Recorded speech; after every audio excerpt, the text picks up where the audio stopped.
আমি ভারতীয় জনতা পার্টিতে যোগ দিচ্ছি। তবে আমি যেটা বুঝতে পারছি যে তৃণমূল কিন্তু ভেতর ভেতর ভেঙে পড়ছে, বেআইনি ভাবে ঢুকে বসে আছে, তাদের কাছে ভয়ের বাতাবরণ তৈরি হবে। তৃণমূল দলটা উঠে যাবে, দুটো গ্রেপ্তারি তৃণমূল দলটাকে ভেঙে ফেলে দেবে, ছড়িয়ে যাবে।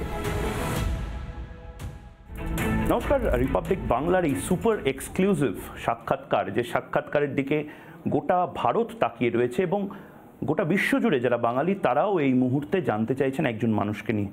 সেই মানুষটি আমরা দেখেছি আদালতে, এবং আদালতে তার একের পর এক, আমি এক্ষেত্রেও বলবো ল্যান্ডমার্ক জাজমেন্ট, এবং ওই নায়ক ছবির মতন, উত্তম কুমারের নায়ক নয়, অনিল কাপুরের নায়ক ছবির মতন প্রতিদিন কিছু না কিছু করে গোটা সিস্টেমকে নাড়িয়ে দেওয়া সেই ভদ্রলোক এই মুহূর্তে রয়েছেন জাস্টিস অভিজিৎ গঙ্গোপাধ্যায়।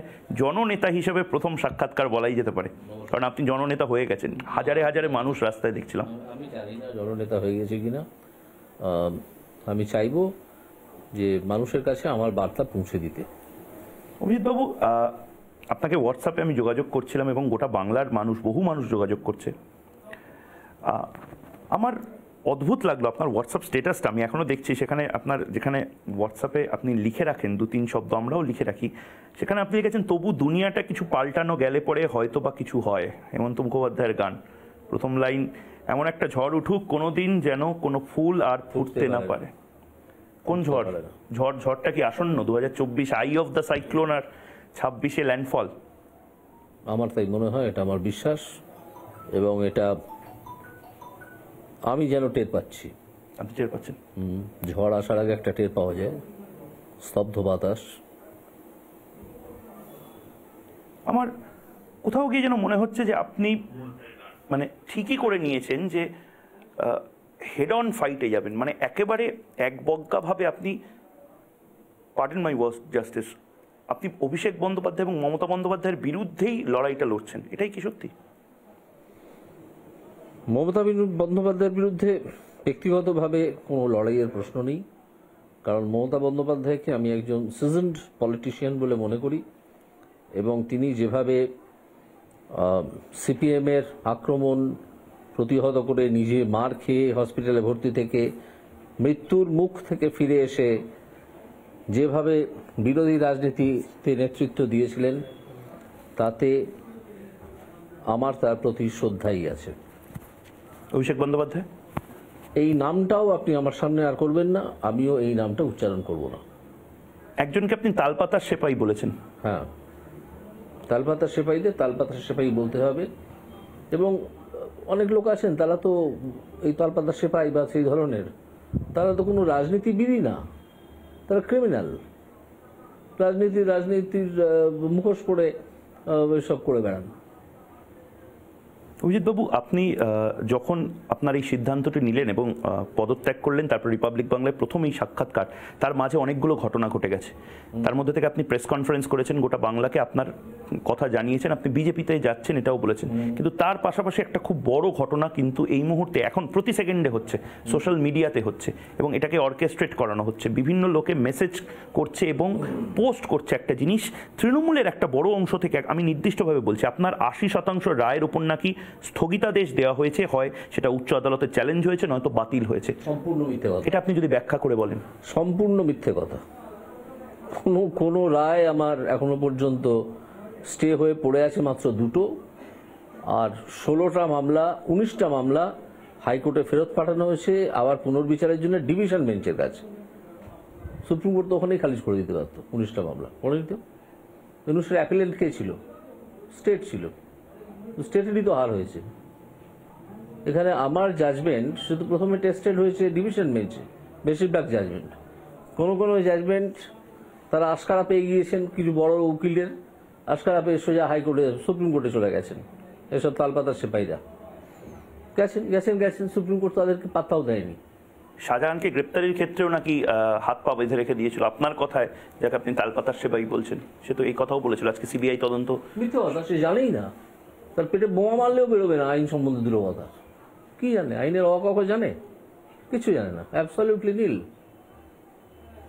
উনি দাঁড়িয়ে থেকে বারবার যে বলছেন পলিটিক্যালি মোটিভেটেড। কোনটা পলিটিক্যালি মোটিভেটেড? একের পর এক জাজমেন্ট যেগুলো আপনি দিয়েছিলেন। উনি কিছু জানেন না, সেই জন্য। যারা জানেন না তারাই বলছেন, আর দু একজন লোক জেনেও বলছেন, তারা বদমাইশি করছেন। মুখপাত্ররা, মুখপাত্রদের নিয়ে কি বলবো? কেউ টিকি রাখে, কারো টাক, এইসব নিজের মুখপাত্র দিয়ে কি কথা বলবো আমি? এইসব চ্যাংড়া ছোড়াদের উত্তর আমি দিতেও চাই না।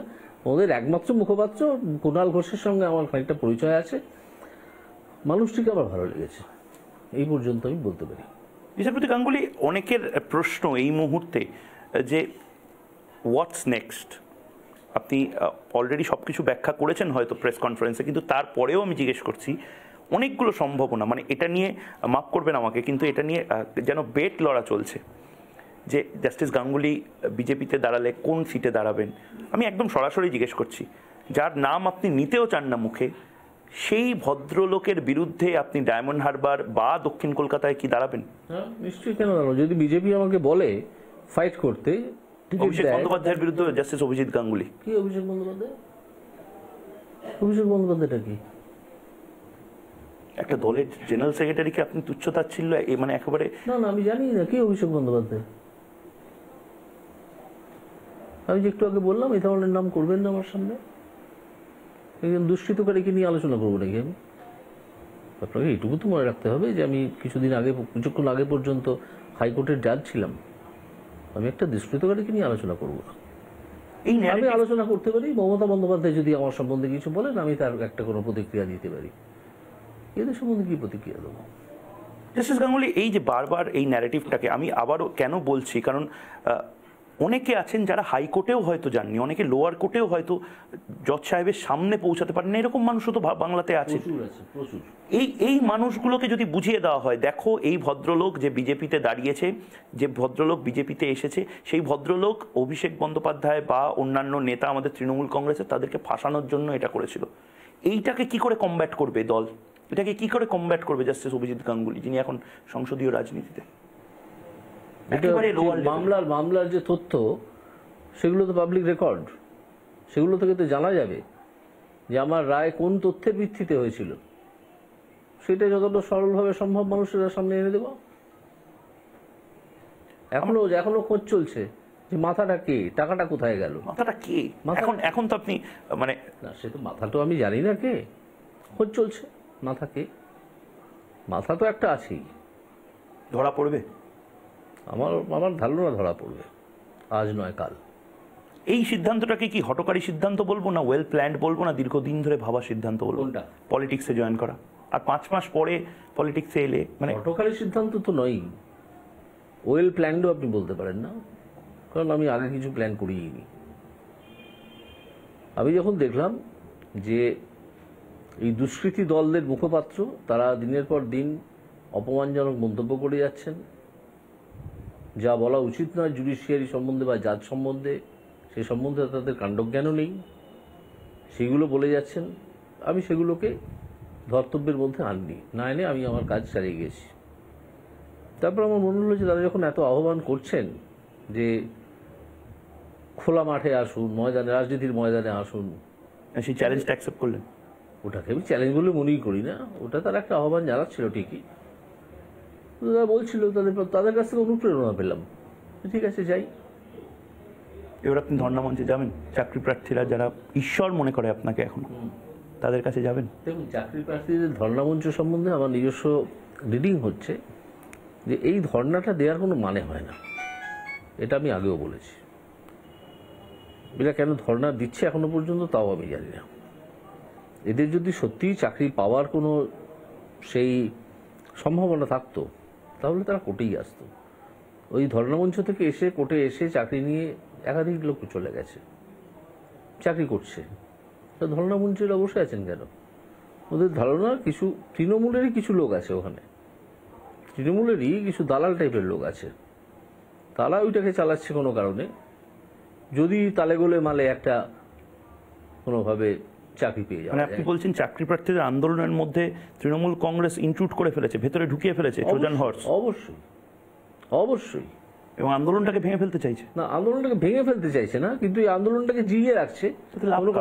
লাভ তৃণমূলের, যেহেতু আমরা তোমাদের চাকরি দিতে চাইছি, কিন্তু এই বিকাশ ভরসাজের দল এরা দিতে চাইছে না। আমাকে বিকাশ ভরসাজের দলের অঙ্গ বলে কিছুদিন আগে মনে করতো, কারণ ওদের গরু হারিয়েছে, ওরা জানে না যে কাকে কি বলতে হয়।